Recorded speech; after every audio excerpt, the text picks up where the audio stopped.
నమస్కారం. మాఘ పురాణం 14వ రోజు పారాయణలోకి వచ్చాం. ఈ దిలీప మహారాజుకి వశిష్ఠ మహాముని ఇలా తెలియజేస్తున్నారు. శివపార్వతుల సంవాదాన్ని చెప్పారు. ఇప్పుడు చెప్తున్నారు.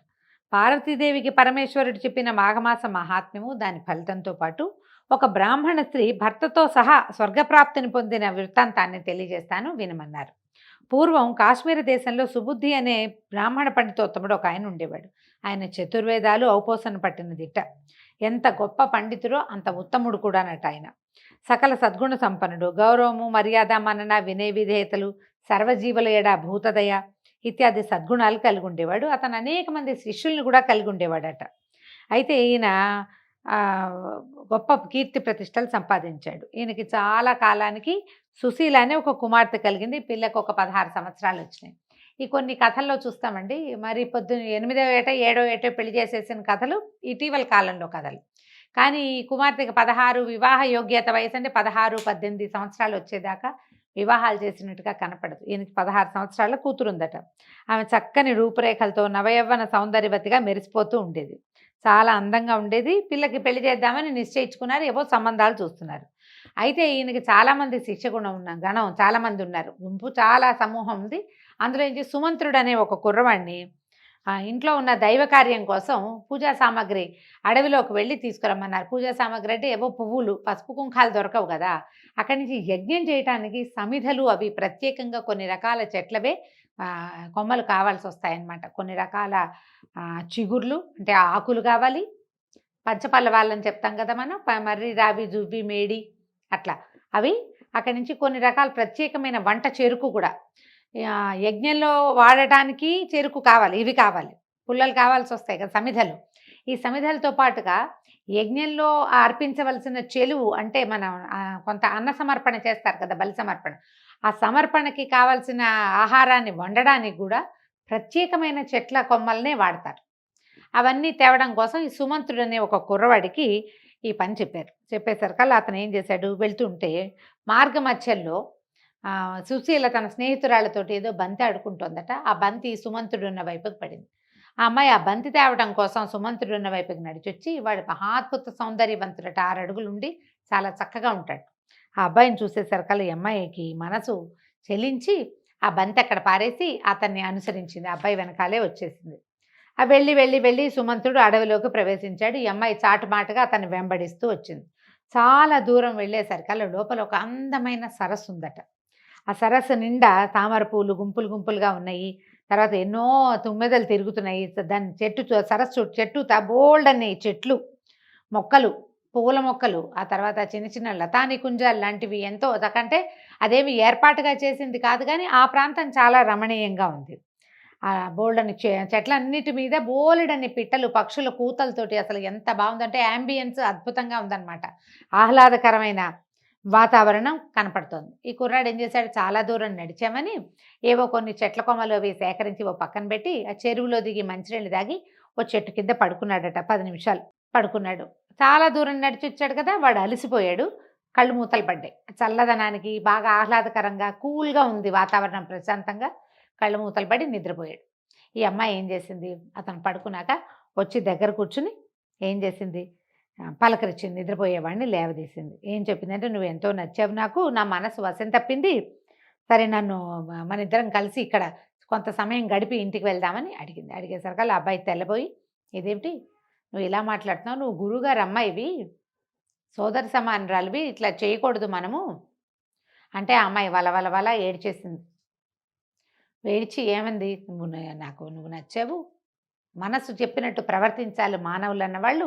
ఎలాగైనా సరే నాతోటి ఇప్పుడు నువ్వు స్పెండ్ చేస్తేనే నువ్వు వెనక్కి వెళ్తావు, లేదా నువ్వు నన్ను ఏదైనా చేసావని బెదిరిస్తుంది అని చెప్తాను మా నాన్నకని బెదిరించింది కూడా. ఆ అబ్బాయి కూడా వాతావరణం చల్లగా ఉంది, అక్కడ ఎవ్వరూ లేరు, ప్రశాంతంగా ఉంది. తన పిల్ల మీద పడి అడుగుతోందని మెల్లిగా ఆమెకి ఒళ్ళొంగిపోయాడు. చాలాసేపటి దాకా ఆ కుర్రవాడు, ఈ అమ్మాయి రాయో గురువుగారి కూతురు కొన్ని గంటల పాటు ఇక్కడ ఏకాంతంగా గడిపి తర్వాత చెరువులో కాళ్ళు కడుక్కుని మంచిని తాగి ఎవరి దారిని వాళ్ళు తెలియనట్టుగా ఎవరికి కావాల్సిన వాళ్ళ అమ్మాయి పువ్వులు కోసేసుకుంది. ఓణి నిండా ఎన్ని పువ్వులు, ఒళ్ళో పువ్వులు నింపుకునే అమ్మాయి, తర్వాత కట్టెల మోపులు, తర్వాత ఏమో కొన్ని పంచపల్లవాలు అవి ఏరుకుని ఆ అబ్బాయి నిశ్శబ్దంగా చీకటి పడే వేళకి ఆశ్రమానికి చేరుకున్నారు. చేరుకున్నారు. కామ్‌గా ఉండిపోయారు. గురువుగారు కూడా అయ్యో! పిల్ల పొద్దుననగా ఎండలో వెళ్ళింది, అడవిలోకి వెళ్ళిందన్నారు.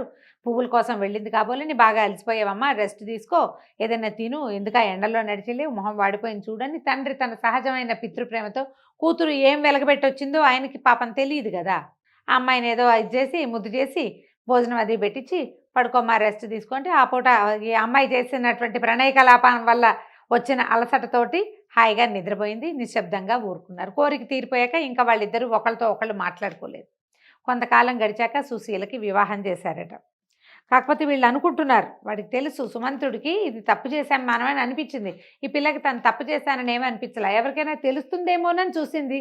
ఎవరికీ తెలియలేదు. ఈ గుట్టు చప్పుడు కాకుండా ఊరుకుందనమాట. సరే క్రమంగా ఏమైంది, పిల్లకి పెళ్లి చేశారు. పెళ్లి చేసేసరికల్లా వివాహం వైభవంగా జరిపారట. అత్తవారింట్లో అడుగుపెట్టింది సుశీల.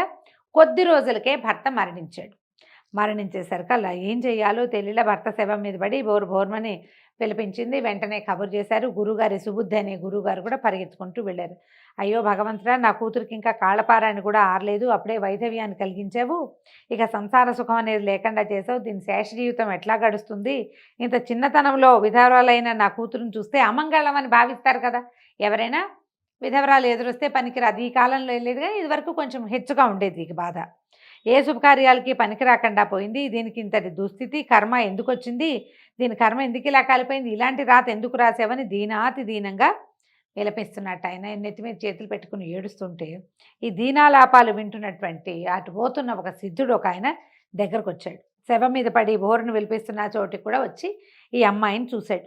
చూశాక ఈయన అడిగాడయ్యా, ఎందుకంటే ఇంత వలవల ఏడుస్తున్నారు, పుట్టిన ప్రతి వాళ్ళు గిట్టక మానరు, మరణం మానవుడికి సహజమే కదా, ఇంత తీవ్రంగా దుఃఖపడుతున్నారు ఎందుకండి అని ఈ సుబుద్ధిగా గురువు గారిని ఆ వచ్చిన సిద్ధుడు అడిగాడు. అప్పుడు సుబుద్ధి ఏమన్నారంటే, మీరు సర్వజ్ఞుల్లా ఉన్నారు స్వామి, మిమ్మల్ని చూసేసరికి నా బాధ తీరింది, ఇవి నా కుమార్తె, ఆమె మరణించిన వాడు ఆమె మొగుడు, నాకు అల్లుడు, నాకేమో కూతురు ఒక్కతే సంతానము, ఇంత చిన్న వయసు 20 ఏళ్ళైనా లేకుండానే నా పిల్లకి వచ్చినటువంటి వైధవ్యాన్ని తలుచుకొని దుఃఖిస్తున్నాను, నా హృదయం తరుక్కుపోతుంది, గుండెలు తరుక్కుపోతున్నాయి, మనం చెప్తాం కదా ఇదే మాట, ఇక్కడ శేష జీవితం ఈ పిల్లకి ఎట్లా గడుస్తుందో అనే దిగులతో దుఃఖిస్తున్నాను, ఈమెకి దుస్థితి ఎందుకు కలిగిందో, ఈమె పూర్వజన్మ వృత్తాంతం ఎట్లాంటిదో మీకు తెలిస్తే సెలవు ఇవ్వండి అని పరిపరి విధాలుగా ఆయన్ని అడిగాడట. అడిగితే ఈ సర్వజ్ఞాని అయిన సిద్ధుడు ఈ సుశీల మొహాన్ని చూసి కాసేపు ఆలోచించి దివ్య దృష్టితోటి జరిగిందంతా తెలుసుకున్నాడు.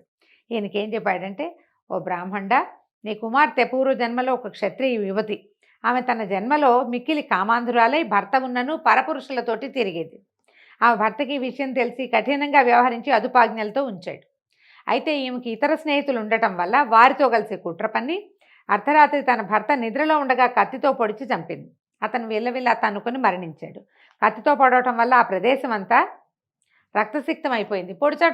పొడిచేసింది కానీ అంత నెత్తురు చూసేసరికల్లా ఆ భయానక దృశ్యాన్ని చూసి భయపడి తను కూడా అదే కత్తితో పొడుచుకొని మరణించింది. అంతటి ఘోరహంతకురాలైన ఈమె నీ ఇంటి కుమార్తెగా జన్మించింది. గత జన్మలో ఆమె చేసిన దోషం వల్లే నీ అల్లుడు అసువులు కోల్పోయాడు, ఆమె చేసిన ఘోర హత్యాపాతకం వల్లే ఈ వైధవ్యం సంభవించిందని చెప్పాడు. చెప్పేసరికల్లా ఈయన అడిగాడనమాట, అంత హత్యాపాతకం చేసి ఉంటే సద్బ్రాహ్మణుడి ఇంట్లో, అందులోనూ నా కుమార్తెగా నా దగ్గర ఎంతోమంది విద్యార్థులు చదువుకుంటారు, నేనేమో చతుర్వేద పారాయణం చేయగలిగిన వాడిని, మా ఇంట్లో ఎలా పుట్టింది ఈ అమ్మాయి అని అడిగేసరికల్లా సిద్ధుడు చెప్పాడు, చాలా కాలం అంటే దాదాపుగా 14 జన్మల క్రితమట. అప్పుడు ఒక మాఘమాసంలో సూర్యుడు మకర రాశిలో ఉండగా కొంతమంది బ్రాహ్మణ స్త్రీలు యమునా నదీ తీరంలో స్నానం చేసి గౌరీదేవి వ్రతం చేసుకుంటున్నారు, భక్తి శ్రద్ధలతో పూజ చేశారు. ఆ గౌరీదేవి వ్రతం చేసిన స్త్రీలలో నీ కుమార్తె కూడా ఉంది. ఆనాడు మాఘంలో యమునా నది స్నానము, గౌరీదేవి వ్రతాన్ని చేసిన పుణ్యం వల్ల ఆమె ఒక సద్బ్రాహ్మణుల ఇంట్లో జన్మించింది. అయినా ఏం ప్రయోజనము, ఈమెకి కింద జన్మలో ఉన్నటువంటి కామాగ్నితో రగిలిపోయే గుణం వల్ల ఈమె ఏం చేస్తుంటే మీ శిష్యుడైన సుమంత్రుడితోటి తన కామతృష్ణని రహస్యంగా తీర్చుకుంది. వివాహాత్ పూర్వమే ఈమె కన్య కాదు, కానీ కన్యాదానం చేయబడింది. అందువల్ల అది కూడా పాపం. ఆ పాపం వల్ల ఇలా చిన్న వయసులోనే వివాహమైన 2-3 నెలలకే వైధవ్యం వచ్చింది. మాఘమాస పుణ్యఫలం వల్ల మీ ఇంట్లో పుట్టినా కూడా తను ఇప్పుడు చేసినటువంటి ఘోర పాపం వల్ల ఆ భర్త చనిపోయాడు, ఇలాంటి స్థితి వచ్చిందని చెప్పాడట. చెప్పేసరికల్లా ఇక నువ్వు దుఃఖించద్దు, ఈ జన్మలో మనకో మన వాళ్లకో అకాల మరణము, ఏదైనా విపరీతమైన అనారోగ్యము, ప్రమాదాలు సంభవించాయంటే అది పూర్వజన్మ పాప ఫలితమైనా కావాలి, లేదా ఈ జన్మలో మనం ఎవరికీ తెలియదనుకుని చేసినటువంటి పాపాలైనా అయ్యుండాలి. ఇంకా దుఃఖించొద్దు. కర్మ సిద్ధాంతం ప్రకారం కానున్నది కాక మానదు. జరిగిపోయేది జరక్క మానదు. జరిగింది, జరుగుతుంది, జరగబోయేది అంతా మనం మంచిగా అనుకోవాల్సిందే. మంచో చెడో జరిగిపోయింది అంతే అనేసకల్లా సుబుద్ధి విపరీతంగా దుఃఖించాడట. నేను ఎలాంటి పాపపు మాటలు విన్నాను. అయ్యో! కిందటి జన్మలో భర్తను చంపి తను ఆత్మహత్య చేసుకుంది. ఎంత అఘాయిత్యం! పోనీ ఈ జన్మలో అయినా కన్యగా ఉండి వివాహం చేసుకుందా అంటే, అది కాకుండా నాకు శిష్యుడైన వాడు నా కొడుకుతో సమానం. దీనికి అన్నవుతాడు కదా!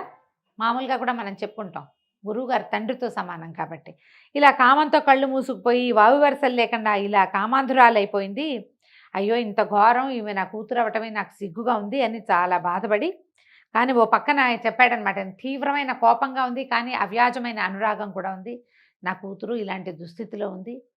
ఇప్పుడు ఏం చేయబోతుందో రేపొద్దున, మళ్ళీ ఇంకెన్ని పాపాలు మూట కట్టుకుంటుందో. కాబట్టి నా పిల్లని ఇందులో నుంచి బయటపడేయండి. నా యందు దయ ఉంచి నా కుమార్తె చేసినటువంటి కిందటి జన్మలో చేసిన ఘోర పాపము, ఈ జన్మలో చేసినటువంటి ఘోర అపరాధము, ఈ రెండిటి నుంచి ఎలా విముక్తురాలవుతుందో తెలియజేయండి అని పరిపరి విధాలుగా బతిమలాడేటట. అప్పుడు ఈయన చెప్పాడు సిద్ధుడు, ఈ మాఘమాసంలో నీ కుమార్తె చేత నదీ స్నానం చేయించి గౌరీదేవి పూజ చేయించు. ధూపదీప నైవేద్యాదులతో పూజించి ముత్తైదులను పిలిచి వాయనాలు ఇప్పించు. మాఘమాసం 30 రోజులు నీ కూతురుతోటి ఈ విధంగా చేయించు. భక్తి శ్రద్ధలతో విష్ణుదేవునికి పూజలు, భజనలు, సంకీర్తనలు, హరికథలు ఇత్యాదులను నిర్వర్తించు. అలా నీ కూతురుతో చేయించినట్లయితే ఈమె యొక్క పంచమహాపాతకాలు హరించుకుపోయి నీ అల్లుడు కూడా పునర్జీవితుడు కాగలడు. అత్యంత నియమనిష్టలతో ఆచరిస్తే గనక నీ కోరిక తప్పక నెరవేరుతుంది. ఆ విధి విధానాన్ని కూడా వినమన్నారు. గౌరీ పూజ ఎలా చేయాలో చెప్తున్నారు. మాఘశుద్ధ విధి నాడు ముత్తైదువుని పిలిచి వారికి స్నానము గావించి వారి పాదాలకు పసుపు రాసి నుదుట బొట్టు పెట్టి పూజించాలి. 2 కొత్త చీటలు తెచ్చి అందులో ఒక దాంట్లో చీర, రవికల్గుడ్డ, పసుపు, కుంకుమ, పళ్ళు, స్వయం పాకము, తమలపాకులు, వక్కలు, దక్షిణ ఉంచి దానిపై 2వ చేటను మూతవేసి మూసి వాయినమని చేస్తారు. చేటల నోము అలాంటివి కూడా ఉంటాయి కొంతమందికి. అది చెప్తున్నారనమాట. ఒక ముత్తైదుకు వాయినం ఇవ్వాలి. అటు పిమ్మట ఆ ముత్తైదుకు పంచభక్ష పరమాణాలతో సంతృప్తిగా భోజనం పెట్టి తృప్తిపరచాలి. దీనివల్ల పరపురుష సాంగత్య దోషము నివారణ అవుతుంది. ఈ అమ్మాయి ఈ జన్మలో చేసినటువంటి సుమంత్రుడితో కలిసి చేసినటువంటి దుష్క్రియ తాలూకు సమస్య దీంతో తీరుతుందట. కొంతమంది ఆరవ సురత్వాన్ని ప్రకటిస్తారు. నదికి వెళ్తారు స్నానం చేద్దామని, నద్దాక వెళ్ళి అయిష్టంతో స్నానం చేయకుండా వచ్చేస్తారు. ఇక్కడ చాలామంది ఉన్నారు. నీళ్ళంత శుభ్రంగా లేవు, ఏవో కొట్టుకొస్తున్నాయని అనుమానాలతోటి నదిలోకి దిక్కండా వెనక్కి వచ్చేస్తారు. అలాంటి వాళ్ళని భార్యలు ప్రోత్సహించి నదీ స్నానం చేయించాలట తప్పకుండా. అంటే నదికి వెళ్ళినప్పుడు వాళ్ళు కాదన్నా మనం అవుననిపించాలి. ఆడవాళ్ళకి ఈ పట్టం కడుతున్నారు చూడండి. ప్రతి మగవారి ఔన్నత్యం వెనకాల మగ ఉంటుందని కదా సామెత. కావున స్త్రీలందరూ నిష్ఠతో మాఘమాస స్నానం చేయాలి, వారి భర్తలతో చేయించాలి. కుటుంబ గౌరవానికి కానీ పరువు ప్రతిష్టలకు కానీ వంశాభివృద్ధి కానీ స్త్రీలే కదా ప్రధాన కారకులు. కాబట్టి ఈ మాఘమాసంలో ప్రతిరోజు నదీ స్నానం చేసి పూజలు చేయాలి. ఈ మాసమంతా విష్ణుమయమైన హరికథలు, బుర్రకథలు, దాన ధర్మాది కృత్యాలతో గడపాలి. భజనలు, సంకీర్తనలు పెట్టించాలి, లేకపోతే వినాలి. అది కాకపోతే మనమే ఇంట్లో కాసేపైనా ఏవైనా స్తోత్రాలు, శ్లోకాలు చదువుకోవాలి. సినిమా పాటలు కాకుండా ఏదైనా భక్తి సంగీతాన్ని ఏ భక్తి టీవీలోనూ ఆన్ చేస్తే వాళ్ళ దారిని వాళ్ళు పాడుతుంటారు. కాస్త చెవిలో పడతాయి. ఇంట్లో కూడా కొంచెం వాతావరణం శుభ్రపడుతుంది. మంచి మాటలు, మంచి నామా సంకీర్తన జరుగుతుంటాయి. కాబట్టి ఇట్లా ప్లాన్ చేసుకుంటే సరిపోతుంది. నిత్యము విష్ణువు యందే ధ్యాస కలిగి ఉండాలి. ఈ మాఘమాస వ్రతానికి మించిన వ్రతం ఇంకొకటి లేదు. ఈ వ్రతాన్ని ఆచరించి మునులు సిద్ధులవుతున్నారు. ఈ మాఘమాస వ్రతం వల్ల మతి లేని వారు మంచివారు అవుతారు. కుష్టు వ్యాధితో బాధపడేవారు వ్యాధి నుంచి విముక్తులయ్యి పుణ్యాత్ములు కాగలరు. అయితే దీని మాఘమాసాన్ని గొప్ప కోసం కానీ డాంబికంగానే నిర్వర్తించరాదు. గొప్పలు చెప్పకూడదు. నేను చేస్తా, పొద్దున్నే లేస్తా, నాకు ఏటా అలవాటే, అలా ఏం చెప్పద్దండి. ఎవరి దారి వాళ్ళు చేసుకోవాలంతే.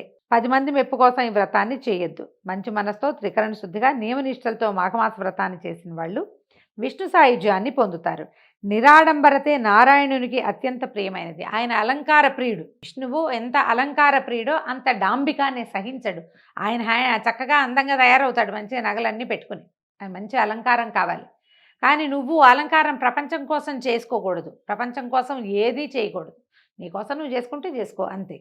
చిత్తశుద్ధితోటి మాఘమాస వ్రతాన్ని చేయాలి. భక్తి శ్రద్ధలు, నియమనిష్టలు, నిరాడంబరత, చిత్తశుద్ధి మునగున్నవే ప్రధానాలు అని సిద్ధుడు ఉపదేశించి తన దారిని తను వెళ్ళాడు. సుబుద్ధి అంతటా తన కూతురు సుశీల చేత సిద్ధుడు ఉపదేశించినట్లుగా చేయించాడు. తత్ఫలితంగా మరణించిన అల్లుడు పునర్జీవితుడయ్యాడు. అందరూ మాఘమాస వ్రతాన్ని ఆచరించి పాపరహితులయ్యారు. దీంతో 14వ రోజు పారాయణ పూర్తయిందండి. రేపు ఉదయం 15వ రోజు పారాయణలో మళ్ళీ కలుసుకుందాం. నమస్కారం.